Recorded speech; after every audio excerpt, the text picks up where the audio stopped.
Hello दोस्तों, मैं गोविंद मालविया आपका स्वागत करता हूं। और हमने पिछले वीडियो में जलालुद्दीन मोहम्मद अकबर के बारे में चर्चा की थी।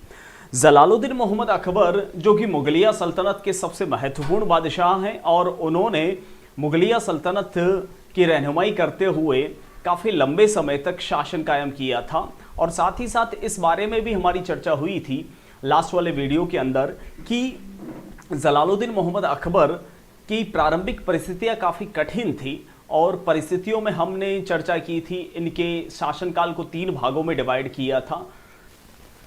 तो मैं चर्चा कर रहा था आपसे कि जलालुद्दीन मोहम्मद अकबर का जो जन्म है वह 15 अक्टूबर 1542 को अमरकोट जो कि पाकिस्तान के अंदर है राणा वीर साल के घर में हुआ था। और काफ़ी मुश्किल परिस्थितियों से जलालुद्दीन अकबर निकले थे।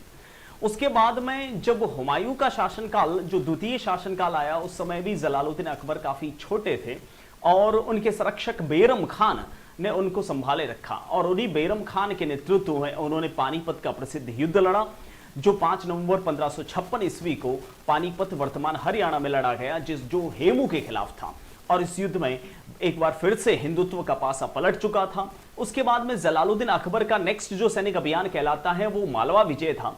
और मालवा विजय में बाज बहादुर के खिलाफ सैनिक अभियान किया था उनके सौतेले भाई आदम खान ने। उसके बाद में एक और सैनिक अभियान हुआ था जो कि गोंडवाना विजय कहलाता है, जो अमरकंटका वर्तमान मध्य प्रदेश में है। वहां पर सैनिक अभियान किया गया था रानी दुर्गावती के खिलाफ। रानी दुर्गावती अपने 2 साल के बेटे वीर नारायण को एक दत्तक पुत्र के रूप में अमरकंटका यानी गोंडवाना का शासक बनाना चाहती थी, जो आसफ खान अकबर के सौतेले भाई को मंजूर नहीं था। उसके बाद में जलालुद्दीन अकबर ने स्वयं एक सैनिक अभियान लड़ा मेवाड़ के खिलाफ, जिसे चित्तौड़ विजय कहते हैं 1567-68 के आसपास। और वह था मेवाड़ महाराणा उदय सिंह के खिलाफ। और महाराणा उदय सिंह उस समय खुद चित्तौड़ छोड़कर चले जा चुके थे, उदयपुर की रक्षा का बहाना किए। और मेवाड़ के 2 प्रसिद्ध योद्धा जयमल और फत्ता, आपने नाम जरूर सुना होगा, वो लड़ते हुए शहीद हुए थे। उन्होंने केसरिया किया था और यहां पर एक जौहर भी हुआ था। उसके बाद में जलालुद्दीन अकबर के जो सैनिक अभियान हैं जो आज हम चर्चा करने वाले हैं, जिसमें सबसे महत्वपूर्ण विजय होगी वह होगी हल्दी घाटी। इन विजयों की चर्चा करने से पहले मैं आपको बता देता हूं कि अब तक जो मैंने जो चीजें बताई हैं, जो युद्ध सैनिक अभियान बताए हैं, वो सारे के सारे सैनिक अभियान हमने पिछले वीडियो में चर्चा कर ली थी। अगर आप ये वीडियो मेरा पहली बार देख रहे हैं तो कृपया मैं आपसे गुजारिश करूंगा कि इससे पहले वाला पार्ट नंबर 17 आप जरूर देखें। उसमें मैंने जलालुद्दीन अकबर के प्रारंभिक युद्धों और प्रारंभिक जीवन के बारे में भरपूर चर्चा कर रखी है। और मैं आपको एक बार फिर से याद दिला दूं, जलालुद्दीन अकबर एकमात्र ऐसा टॉपिक है जो आपके एग्जाम में एडवांस बुक के तौर पर रहता है, यानी निश्चित तौर पर यहां से सवाल आना तय है। ठीक है, आज चर्चा कर लेते हैं जलालुद्दीन अकबर के सैनिक अभियानों में। नेक्स्ट हल्दी घाटी जो कि 1576 ईस्वी में लड़ा गया था जून महीने में। हल्दी घाटी एक जगह है जो वर्तमान राजस्थान के राजसमंद जिले में है। प्रसिद्ध मैदान है राजस्थान के राजसमंद जिले में। इस हल्दी घाटी का जो युद्ध हुआ था, इस युद्ध के अंतर्गत एक तरफ मेवाड़ महाराणा प्रताप सिंह, महाराणा प्रताप आपने नाम सुना होगा, और दूसरी तरफ थे अकबर के सेनापति मानसिंह कछवाहा जो कि आमेर से थे। और इस युद्ध में भयंकर लड़ाई हुई थी। 21 जून 1576 को यह युद्ध हुआ था। 21 जून नेशनल लेवल की हिस्ट्री में बताया जाता है, कहीं कहीं पर 18 जून लिखा हुआ है। राजस्थान के सिलेबस में, राजस्थान की पुस्तकों में 18 जून मिलता है। तो 18 जून 1576 को प्रसिद्ध युद्ध हुआ था हल्दी घाटी युद्ध। हालांकि इस युद्ध के बारे में मैं भरपूर चर्चा कर सकता हूं, एक एक बारीकी बता सकता हूं, लेकिन आपके इतनी बारीकी आएगी नहीं। सीधे सीधे सवाल आ सकता है कि हल्दी घाटी युद्ध कब हुआ, तो आपका आंसर होगा 21 जून 1576 अगर ऑप्शंस में हो तो, और 18 जून 1576 हो तो वो भी कर सकते हैं आप। और एक तरफ मेवाड़ अधिपति हिंदुआ सूरज महाराणा प्रताप सिंह और दूसरी तरफ थे अकबर के सेनापति मिर्जा मान सिंह। इन दोनों पक्षों के बीच में युद्ध हुआ था। लगभग 85,000 की सैनिक शक्ति और साथ में 20,000 रिजर्व सेना थी। और लगभग मान के चले कि 1,05,000 की सेना थी मुगलों की ओर से, और महाराणा प्रताप की ओर से 15 से 20,000 सैनिक थे। और एक बहुत ही भयानक भयंकर युद्ध हुआ था, लगभग 6 घंटे की लड़ाई हुई थी वर्तमान राजस्थान के राजसमंद जिले के हल्दी घाटी नामक स्थान पर। ये एक संकरी घाटी है जहां पर दो तरफा वार करके महाराणा प्रताप सिंह के वीरवर मेवाड़ी सैनिकों ने मुगलिया सल्तनत के इन सैनिकों के काफी बड़ा नुकसान किया था। हालांकि नेशनल लेवल की हिस्ट्री में इस युद्ध में विजेता अकबर को बताया जाता है, इन्हें मुगलों को बताया जाता है, लेकिन वर्तमान राजस्थान सरकार ने इस युद्ध में मेवाड़ की जीत घोषित कर ली है। अगर आप राजस्थान के प्लेटफॉर्म पर एग्जाम देते हो तो आपको इस युद्ध में विजेता बताना है महाराणा प्रताप को, ठीक है। और अगर आप नेशनल लेवल की हिस्ट्री का कोई एग्जाम देते हैं या अदर स्टेट्स का एग्जाम देते हैं तो आप इसमें जीत बताओगे मुगलों की ओर से, क्योंकि नेशनल लेवल की पुस्तकों में अभी भी मुगल जीते हुए पाए जाते हैं और राजस्थान लेवल पर मेवाड़ को विजेता घोषित किया जा चुका है। अभी ये इतना इतिहास में हेरफेर है जो मैं आपको पहली क्लास से बताता आ रहा हूं। वैसे भी मैंने आपको कह रखा है भारतीय इतिहास लगभग मान के चलें आप 90% झूठा है। वो कहते हैं ना, जो जीतता है वही इतिहास लिखता है, हारने वाला कभी इतिहास नहीं लिखता, तो जीतने वाला अपने अकॉर्डिंग इतिहास लिखेगा। खैर, इस युद्ध के 3 अन्य और नाम हैं जो आपके एग्जाम में काम आ सकते हैं। कर्नल जेम्स टॉड, ये एक अंग्रेज अधिकारी थे, पॉलिटिकल एजेंट थे, राजस्थान के इतिहास पर काफी रिसर्च किया है। राजस्थान इतिहास के इन्हें पिता भी कहा जाता है, father of Rajasthan history. Colonel James Tod ने इस युद्ध को मेवाड़ की थर्मोपली कहा है, मेवाड़ की थर्मोपाउली।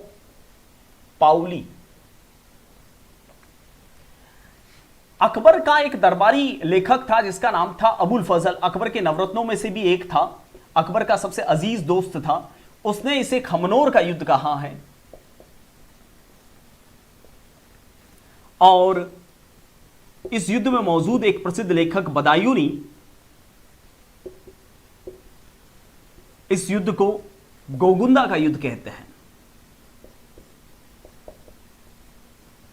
देखिए, थर्मोपाउली एथेंस में एक जगह है जहां पर ऐसी संकरी घाटी के अंदर एक युद्ध हुआ था जिसमें एक तरफ लियोनिडास जो कि एक स्पार्टन योद्धा था, उसके 300 योद्धा थे और दूसरी तरफ लगभग 5 लाख के आसपास सेना थी फारस के शाह ज़ेरियस की। आपने एक मूवी देखी होगी दी 300 हॉलीवुड मूवी, उसमें वो पूरी की पूरी थर्मोपाउली पर ही बेस्ड है और इसी थर्मोपाउली से तुलना की है हल्दी घाटी की कर्नल जेम्स टॉड ने। इस प्रसिद्ध युद्ध के बाद में जलालुद्दीन अकबर का नेक्स्ट जो सैनिक अभियान है जो सबसे महत्वपूर्ण है वह थी बंगाल विजय। बंगाल विजय भी मुगल सेनापति मानसिंह ने ही हासिल की थी, लगभग 1594-95 के खिलाफ आसपास, जो बंगाल के राजा केदार राय को परास्त करके हासिल की थी। और इसके अलावा कूच बिहार का राजा लक्ष्मी नारायण था। इसके अलावा उड़ीसा का एक शासक था जिसका नाम था नासिर जंग। ये तीनों अलग अलग क्षेत्र के राजा थे और ये पूरा का पूरा बंगाल क्षेत्र कहलाता था जो मानसिंह ने विजित किया था और एक बहुत बड़ा मुगलिया साम्राज्य में मुगलों के कदमों में आ चुका था। अकबर की सबसे अंतिम विजय जो आपसे पूछी जा सकती है वह है खानदेश की। दक्षिण भारत कर्नाटक में खानदेश में 1601 ईस्वी में अकबर की अंतिम विजय थी चांद बीबी के खिलाफ। चांद बीबी वहां की एक शासिका थी, इसको असीरगढ़ विजय भी कहते हैं। देखिए, कभी भी अगर अकबर के पॉलिटिकल मुद्दों से संबंधित प्रश्न पूछा गया तो आपसे सीधा सीधा या तो फर्स्ट युद्ध पूछते हैं या लास्ट युद्ध पूछते हैं या महत्वपूर्ण युद्ध पूछते हैं। पूरी डिटेल आपसे कभी भी नहीं पूछी जा सकती, ठीक है।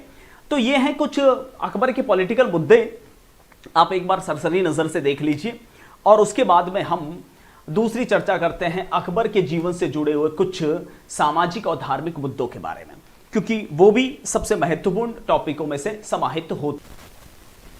थोड़ा सा आप चर्चा कर लेते हैं अकबर से संबंधित धार्मिक जीवन के बारे में। और धार्मिक जीवन आप ध्यान से सुनिएगा, बहुत सारे लोग अकबर को उनकी खिंचाई करने से नहीं चूकते। आज मैं आपको सच्चाई बताऊंगा कि वास्तव में अकबर कितने महान थे और वास्तव में वो अकबर कहलाने लायक थे या नहीं, उसकी थोड़ी सी चर्चा कर लेते हैं। तो अकबर के समय के कुछ धार्मिक मुद्दे आप भी सुनिएगा बड़े ध्यान से।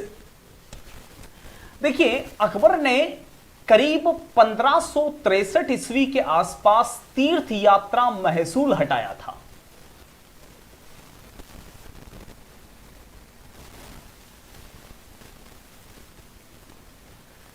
करीब 1564, ये कई बार सवाल आ चुका है, जजिया कर हटाया। करीब 1571 के आसपास इन्होंने फतेहपुर सीकरी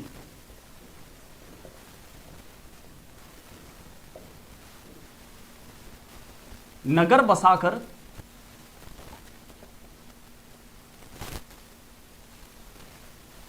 इबादत खाने की स्थापना की।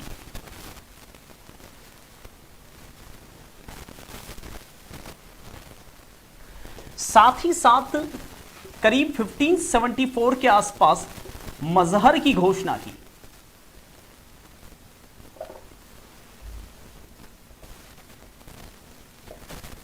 (1584 के आसपास, 82 के आसपास सॉरी, तौहीद इलाही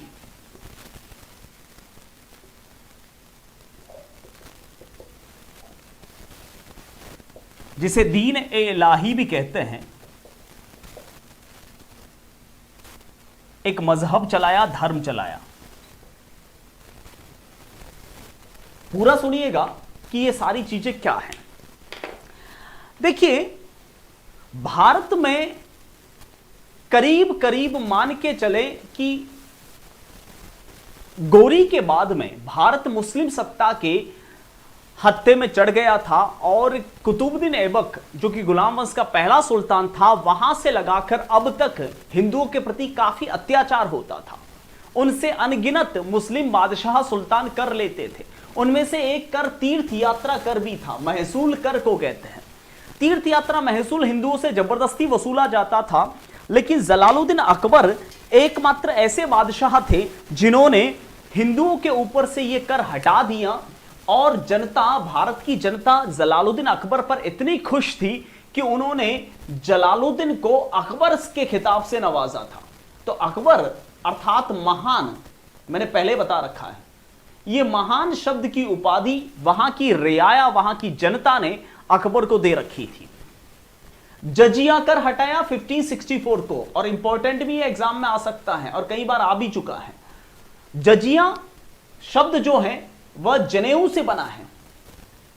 जनेऊ, जनेऊ जो अक्सर हिंदू धारण करते हैं, जनेऊ धारण करने वालों पर लगने वाला कर, यानी एक तरह से धार्मिक कर था यह जजिया कर, वो जलालुद्दीन अकबर ने 1564 को हटाया था और 1571 के आसपास इन्होंने फतेहपुर सीकरी नगर बसाकर वहां पर इबादत खाने की स्थापना की। देखिए, जलालुद्दीन अकबर का कहना था कि जनता जो है, रियाया जो है, जो जमहूरियत है, जो मेरी प्रजा है, वह मेरी है, यानी मेरी संतान है। हिंदू धर्म कहता है कि यह संसार ईश्वर ने रचा है। इस्लाम कहता है कि यह संसार खुदा ने रचा है। और सब कहते हैं कि खुदा और ईश्वर एक है। अब आप सोचिए कि खुदा और ईश्वर एक हैं। इस्लाम कहता है कि ये संपूर्ण कायनात, ये संसार जो है खुदा ने रचा है, उसी के अधीन चलता है। हिंदू धर्म कहता है कि ये संसार जो है वह ईश्वर ने रचा है और उन्हीं के अधीन चलता है। जब ईश्वर और खुदा एक हैं और हम सब उनकी संतानें हैं, उनके इशारे पर चलते हैं, तो जलालुद्दीन अकबर का कहना था कि इनमें आपस में भेदभाव क्यों? और बहुत सही सोच थी। भेदभाव कैसा? देखिए, हिंदू धर्म में हिंदू पंडित धर्म की व्याख्या करते हैं, मुसलमानों में मुस्लिम मौलवी धर्म की व्याख्या करते हैं। तो धर्म क्या है, यह व्याख्या करने का हक किसको होना चाहिए? किसी मौलवी को, पंडित को, या शासन चलाने वाले व्यक्ति को? एक छोटा सा सवाल, आज भारत की शासन व्यवस्था किस आधार पर चलती है? क्या हिंदू धर्म के आधार पर चलती है, या मुस्लिम धर्म के आधार पर चलती है, या संविधान के आधार पर चलती है? संविधान के आधार पर। तो संविधान जो है वह कौन चलाता है? जो वहां की सरकार होती है, वहां का राजा होता है। तो वर्तमान सरकार किसकी है? जैसे मोदी साहब की सरकार है, तो शासन व्यवस्था किसके अकॉर्डिंग चलेगी? उनके अकॉर्डिंग, क्योंकि हमने ही उन्हीं को चुना है। तो जलालुद्दीन अकबर का सीधा सीधा कहना था कि ये जनता मेरी है, ये जनता मेरी प्रजा है, ये मेरी संतान है। तो ये पंडित कौन होते हैं, ये मौलवी कौन होते हैं जो हमें ये बताते हैं कि धर्म क्या है? ये डिसाइड मैं करूंगा, और मैं ये डिसाइड कर रहा हूं कि जनता में किसी भी प्रकार का भेदभाव ना हो। इसी चीज में उन्होंने मजहर की घोषणा की थी, और उन्होंने स्वयं के नाम का खुतबा पढ़ा था। और यह खुतबा अबुल फैजी ने तैयार किया था। खुतबा पढ़ना मतलब धार्मिक व्याख्या का अधिकार अपने पास रखना। धर्म क्या है यह डिसाइड करने का अधिकार, और धर्म क्या है यह डिसाइड करने का अधिकार किसी राजा का हो सकता है, किसी मौलवी या पंडित का नहीं हो सकता। ऐसा जलालुद्दीन अकबर का सोचना था। और इसी मजहर की घोषणा के आधार पर उन्होंने धार्मिक व्याख्या का अधिकार अपने पास रखा और कहा कि हिंदुस्तान की रियाया, हिंदुस्तान की जनता मेरी संतान है और मैं उनमें भेदभाव नहीं कर सकता। इसलिए उन्होंने 1582 के आसपास तौहीद इलाही या दीन इलाही धर्म चलाया। इलाही का मतलब होता है खुदा, और खुदा है दीन का यानी गरीब का। इलाही है उसके सामने तौहीद से, तमीज से पेश आओ। और यह चीज जलालुद्दीन अकबर ने करते हुए यह स्पष्ट घोषणा करवा दी थी कि मेरी फतेहपुर सीकरी में वही रहेगा जो सब धर्मों का आदर करता हो, सब धर्मों की रीति रिवाज बनाता हो, सब धर्मों के तौर तरीकों में ढलता हो। यानी जलालुद्दीन अकबर का साफ कहना था कि मेरे राज्य में उसी को स्थान मिलेगा। हालांकि उन्होंने दबाव नहीं बनाया था किसी के ऊपर, लेकिन मेरे समक्ष वही आएगा जो धार्मिक रूप से कट्टर ना हो। वह ईद की सेवैया भी खाएगा, राखी भी बंधवाएगा, होली भी मनाएगा, नौरोज भी बनाएगा, बैसाखी भी मनाएगा, और साथ साथ में वह दिवाली के दिए भी चलाएगा। वह टोपी भी धारण करेगा, तिलक भी लगाएगा। यानी सभी धर्मों की परंपराएं अगर कोई मनाता है, वही सच्चे अर्थों में खुदा का या ईश्वर का नेक बंदा है। और मैं तो मानता हूं कि आज भी हिंदुस्तान के समाज को इसी सोच की जरूरत है जो जलालुद्दीन अकबर की थी।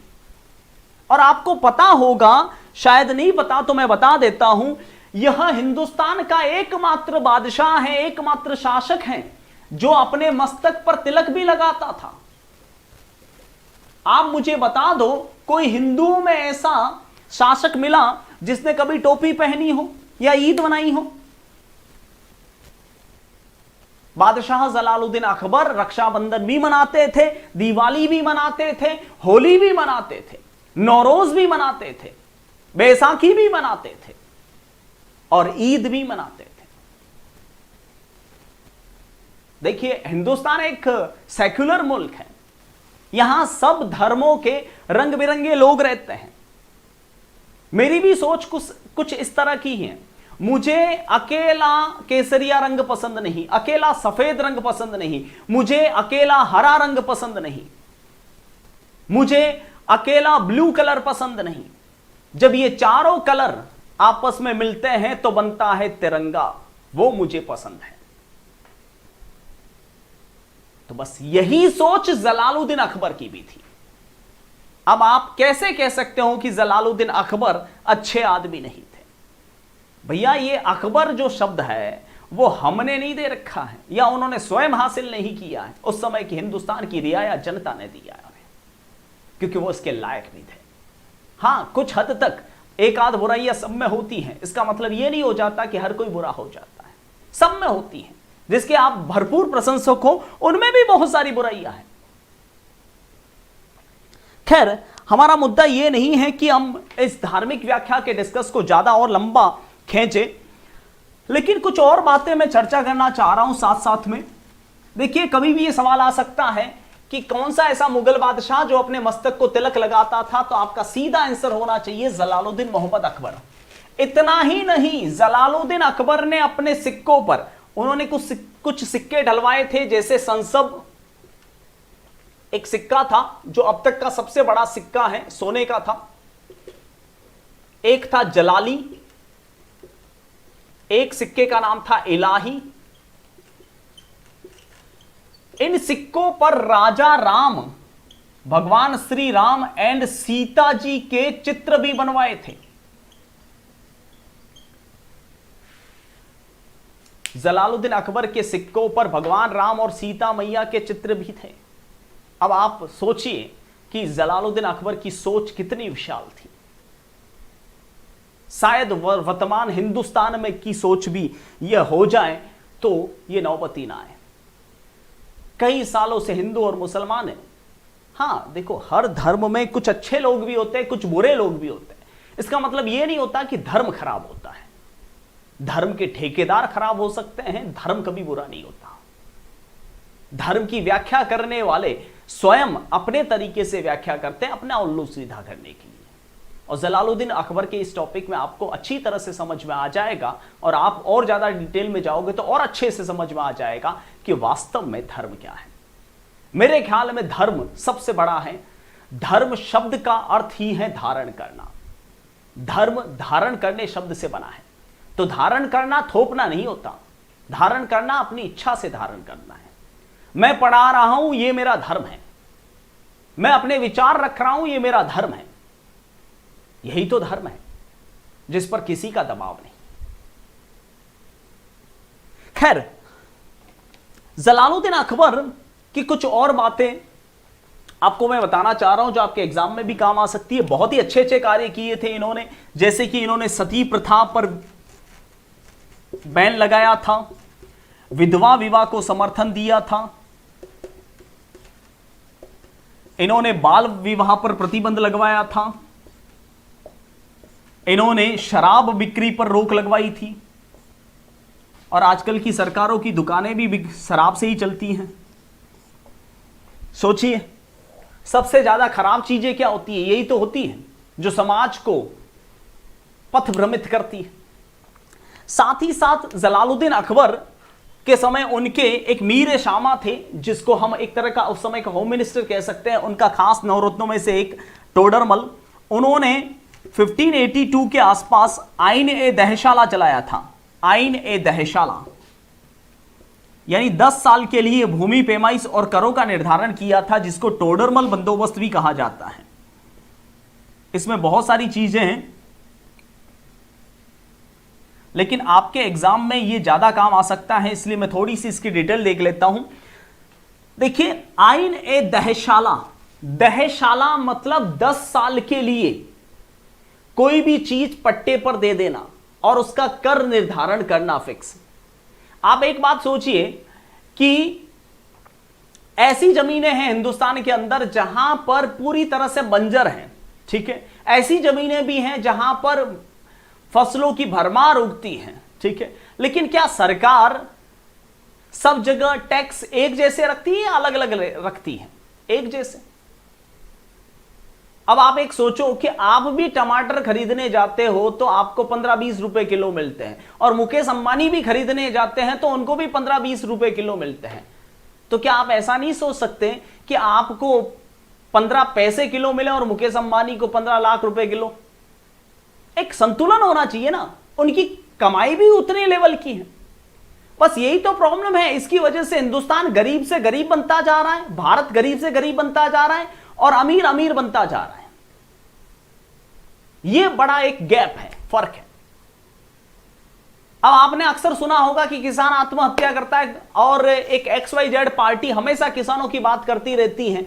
मुझे एक बात समझाइए कि किसान आत्महत्या करता है, किसान परेशान है, माना, क्या सारा ही किसान परेशान है? अब किसानों के लिए मान लो सरकार ने कोई पैकेजेस की घोषणा कर ली, मैं जस्ट एग्जांपल दे रहा हूं, पैकेजेस की घोषणा कर दी कि किसान को ये पर्टिकुलर पैसा मिलना चाहिए। मुझे बताइए कि गांव में बसने वाला अनपढ़ किसान, उसको यह भी पता है कि पैकेज होता क्या है, तो वो पैकेज का फायदा कैसे उठा पाएगा? उसका फायदा कौन उठाएगा? जो शाणा किसान है। तो ऐसा नहीं है कि किसानों, सारे किसान गरीब हैं, ऐसे भी किसान हैं जिनके घर में बहुत अच्छी खासी 15-20 तो गाड़ियां हैं, बहुत सारी जमीन है, बहुत सारे ट्रैक्टर हैं, वीआईपी ठाट है उनके। यानी अमीर किसान अमीर बनता जाता है और गरीब किसान के पास में वो सरकारी स्कीम का पैसा पहुंच ही नहीं पाता, क्योंकि उसको स्कीम के बारे में नहीं मालूम, तो पहुंचेगा कैसे? ये सब क्यों होता है? क्योंकि करों का जो निर्धारण है वह असंतुलित है। तो टोडरमल ने क्या किया था? भूमि की पैमाइश करवाई थी। हर 10 साल के लिए वो भूमि की पैमाइश करवाता था जरीब के माध्यम से। जरीब होती है जमीन को मापने की एक चेन, जो पटवारी अक्सर इस्तेमाल करते हैं। जरीब के माध्यम से हर साल भूमि की पैमाइश करवाता था, भूमि नपवाता था, और जो जमीन है उसने जमीनों को 4 भागों में डिवाइड किया था टोडरमल ने। पोलज,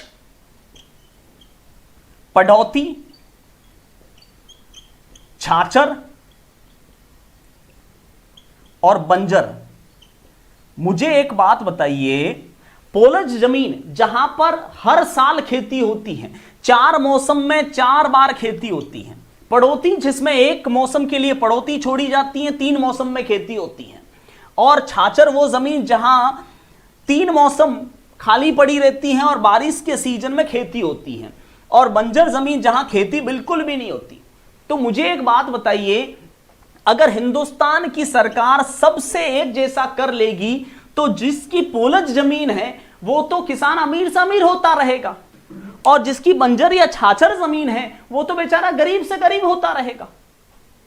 तो क्यों ना यहां से कर बिल्कुल भी ना लिया जाए, और यहां से कर मान लो जैसे 10% लिया जाए, और यहां से कर मान लो जैसे कि 30% लिया जाए, और यहां से कर मान लो 50% लिया जाए, ताकि अमीर किसान और गरीब किसान के बीच में जो ये असंतुलन है वह सही हो।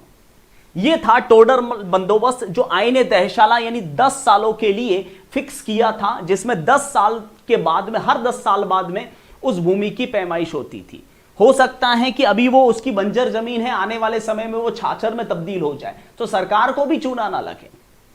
अब जो अमीर किसान है वो तो सरकार को चूना लगाता है, पढ़ा लिखा शाणा किसान, और गरीब किसान तक तो वो सरकार की स्कीम पहुंच ही नहीं पाती है।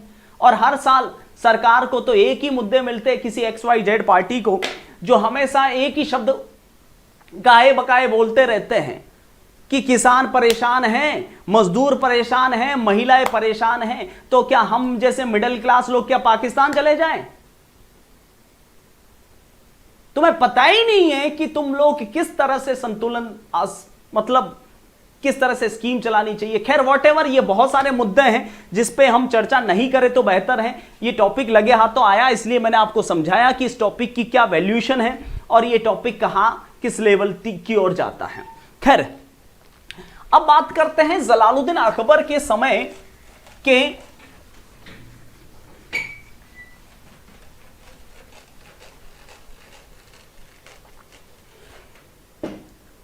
नवरत्नों के बारे में।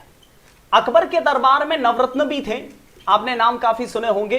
सबसे पहला नवरत्न था अबुल फजल। अबुल फजल अकबर का सबसे अजीज दोस्त था, सबसे लंगोटिया यार था। आपने बहुत बार सुना होगा अकबर बीरबल, तो अकबर का सबसे अजीज दोस्त बीरबल नहीं था, अबुल फजल था। अबुल फजल की पुस्तक आपके एग्जाम में आ भी सकती है। पुस्तक का नाम है अकबरनामा, जिसे आईने अकबरी भी कहा जाता है। जो अकबर का सबसे अजीज दोस्त था। फजल का बड़ा भाई था अबुल फैजी, ये दूसरे नवरत्नों में शामिल था। इसके अलावा अब्दुल रहीम खान खाना, यह अकबर के समय का वकील सल्तनत था, यानी वजीर था, एक तरह से प्रधानमंत्री था।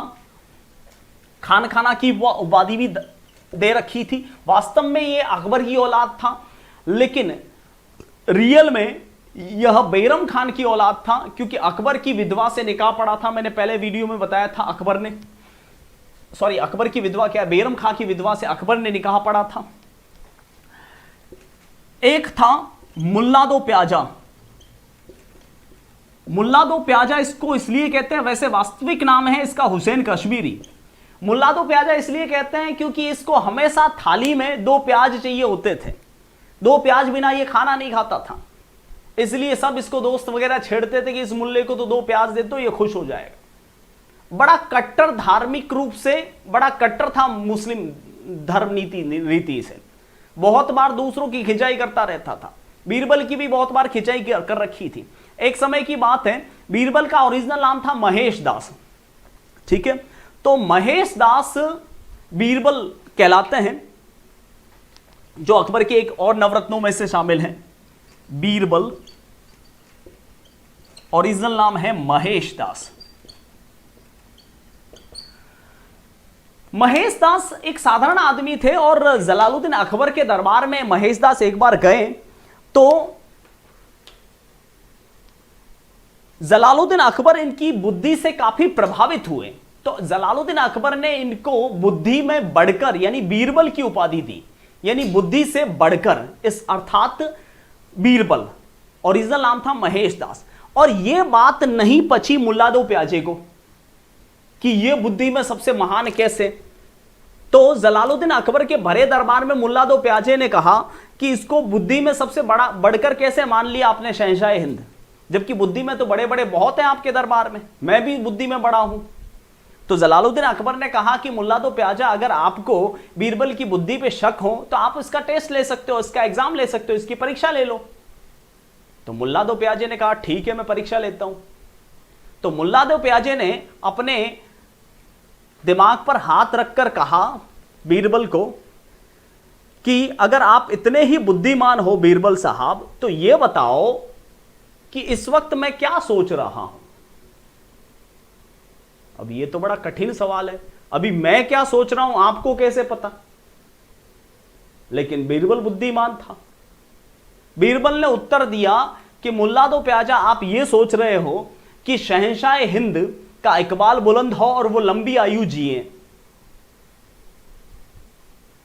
अब मुल्ला दो प्याजा अगर मना करें कि ऐसा मैं नहीं सोच रहा था, तो बादशाह जलालुद्दीन अकबर मारे, क्योंकि कम आयु तो बादशाह जलालुद्दीन अकबर जिएंगे नहीं। और अगर हां करें तो बीरबल की जीत। सारे मन ही मन हंस रहे थे कि वास्तव में मुल्ला दो प्याजा ऐसा नहीं सोच रहा था, लेकिन बीरबल ने अपनी बुद्धि से मुल्ला दो प्याजा को फंसा लिया। और मुल्ला दो प्याजा ने कहा कि बिल्कुल बिल्कुल मैं यही सोच रहा था, मना करेंगे तो जलालुद्दीन अकबर मारेंगे। तो बहुत ही बुद्धिमान थे बीरबल। इसके अलावा एक थे टोडरमल, अकबर के समय के ये मीर सामा थे, एक तरह से आप कह सकते हैं होम मिनिस्टर, गृह मंत्री। और सबसे ज्यादा इन्हीं को इनकम मिलती थी, वेतन मिलता था उस समय 50,000 मिलता था पर मंथ, ऐसा किसी किसी पुस्तक में मैंने लिखा हुआ पढ़ा है। इसके अलावा थे मानसिंह, जो अकबर के एक खास सेनापति थे, आमेर के कुंवर साहब, आमेर के राजा मानसिंह का छोहा। इसके अलावा थे मिर्जा तानसेन, ये प्रसिद्ध गायक थे और कहते हैं कि इतना शानदार गाते थे कि इनके गायन शैली से दिए भी जल उठते थे और बारिश भी हो जाती थी। इन्होंने भोरवाणी का आविष्कार किया था, अकबर ने इनको कंठाभरण वाणी विलास की उपाधि दी थी। एक मुझे अभी लगे हाथों याद आया, हमीम हुमाम। हमीम हुमाम जलालुद्दीन अकबर का खानसामा था, शाही रसोइया था। तो ये थे अकबर के समय के नवरत्न। कहीं कहीं पर आपको हमीम हुमाम की जगह भगवान दास भी मिल सकता है, जो कि मानसिंह के पिता हैं, लेकिन वास्तव में भगवान दास अकबर के नवरत्नों में शामिल नहीं थे। क्लियर कर दूं मैं आपको, भगवान दास अकबर के नवरत्नों में शामिल नहीं थे, अकबर के नवरत्नों में यही थे। इंटरनेट पे भी वगैरह आपको उल्टे सीधे मिल सकते हैं डेफिनेटली, क्योंकि इंटरनेट का काम क्या है, कट कॉपी पेस्ट करना। आज आप कोई भी चीज सर्च करते हो, ठीक है, तो गूगल उसको एज इट इज अपने अंदर रख लेता है, और भविष्य में कभी 5-6 साल बाद में आप वही चीज सर्च करो तो वही चीज वो डाल देगा जो आपने पहले सर्च कर रखी थी। जैसे मैं आपको एक छोटा सा एग्जांपल दूं, आपको पता हो कि सोनी पे एक सीरियल शुरू हुआ था पोरस, ठीक है। पोरस जब सीरियल शुरू हुआ तो मेरा खुद का एक्सपीरियंस है, जब मैंने सर्च किया तो विकिपीडिया पे पोरस के बारे में सिर्फ एक लाइन लिखी हुई थी कि उसने लगभग 325 ईसा पूर्व में हाइडेस्पस का युद्ध लड़ा था सिकंदर के खिलाफ, यानी सिंधु नदी का युद्ध लड़ा था राजा पोरस ने। सिर्फ एक लाइन विकिपीडिया पे थी। जब सीरियल खत्म हुआ अब पूरा विकिपीडिया भरा हुआ है, तो आप सोचिए विकिपीडिया ने नॉलेज कहां से लाया? सीरियल से उठाया। तो ये इंटरनेट वाली जो बातें होती है ना, वो ऑथेंटिक नहीं होती, वो आपके एग्जाम में कोई काम नहीं आती, ठीक है। तो ये हैं जलालुद्दीन अकबर के नवरत्नों में से ये पूरे 9। इससे ज्यादा डिटेलिंग आपसे पूछेंगे नहीं। चलिए अकबर के अंतिम समय की कुछ बातें मैं आपसे शेयर कर लेता हूं। जलालुद्दीन अकबर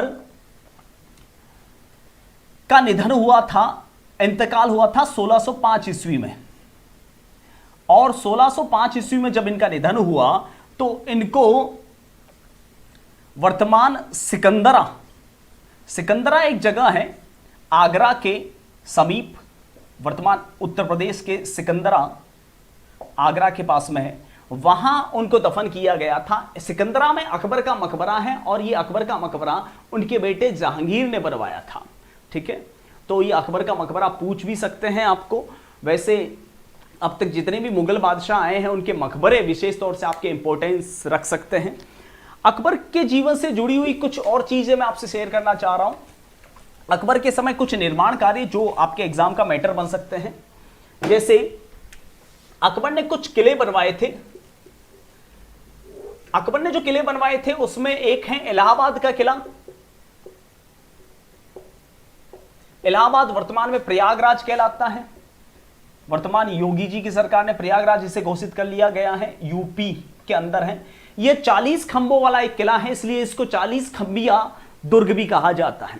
इसके अलावा अकबर ने अजमेर में एक दुर्ग बनवाया था जिसमें अकबर का दौलत खाना था। यह राजस्थान में है अजमेर।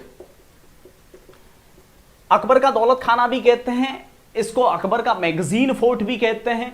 इसी में हल्दी घाटी युद्ध की जो प्लानिंग की गई थी महाराणा प्रताप के खिलाफ, यहीं पर प्लानिंग की गई थी। इसके अलावा अकबर ने जो दुर्ग बनवाया था एक लाहौर में, जिसे धौसा किला भी कहा जाता है, वर्तमान पाकिस्तान के पंजाब प्रांत में है लाहौर।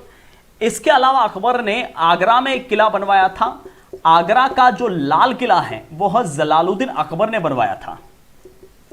देखिए लाल किले 2 हैं हिंदुस्तान में, एक दिल्ली में है लाल किला जो शाहजहां ने बनवाया था, और एक आगरा में लाल किला है जो जलालुद्दीन अकबर ने बनवाया था। कंफ्यूज मत होना, आगरा का लाल किला जलालुद्दीन अकबर द्वारा, दिल्ली का लाल किला शाहजहां द्वारा, ठीक है।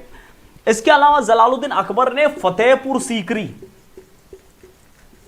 कुछ देर पहले मैंने बताई थी, जो जलालुद्दीन अकबर की राजधानी बनी थी 1571 के आसपास, फतेहपुर सीकरी की स्थापना की थी। फतेहपुर सीकरी में बहुत सारी मज़ारें हैं, दीवाने आम, दीवाने खास जैसी इमारतें हैं, जोधाबाई का महल है, सुल्ताना बेगम का महल है, इसके अलावा मोती मस्जिद है, इसके अलावा नगीना मस्जिद है, अदीना मस्जिद है। एक चीज़ फतेहपुर सीकरी में बुलंद दरवाजा है। जलालुद्दीन अकबर ने 1572 के आसपास जब गुजरात विजय की थी तब उसी विजय के उपलक्ष्य में बुलंद दरवाजा बनवाया था। इस दरवाजे का मैं जिक्र इसलिए कर रहा हूं, फतेहपुर सीकरी वर्तमान उत्तर प्रदेश में है, राजस्थान के निकट पड़ता है, राजस्थान यूपी बॉर्डर पर है। फतेहपुर सीकरी के बुलंद दरवाजे का इसलिए जिक्र कर रहा हूं क्योंकि यह एशिया का सबसे बड़ा दरवाजा है।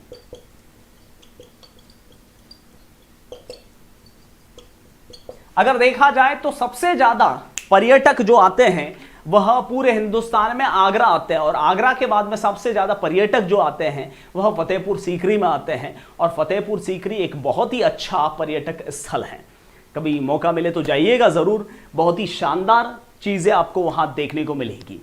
तो जलालुद्दीन अकबर के टॉपिक को हम यहीं पर विराम देते हैं, इससे ज्यादा आपके एग्जाम का मैटर नहीं बन सकता। होपफुली और भी कुछ चीजें बाकी रह जाए तो अपने स्तर पर आप देख भी सकते हैं, ऐसा कोई इश्यू नहीं है। जलालुद्दीन अकबर में जितना पढ़ो उतना कम है। वैसे आपके लेवल वाले एग्जाम में इतने भी बारीकी से सवाल नहीं आएंगे, इतने भी जल्लाद नहीं हैं। फिलहाल के लिए आपसे विदा लेता हूं। Thank you, bye, Vande Mataram.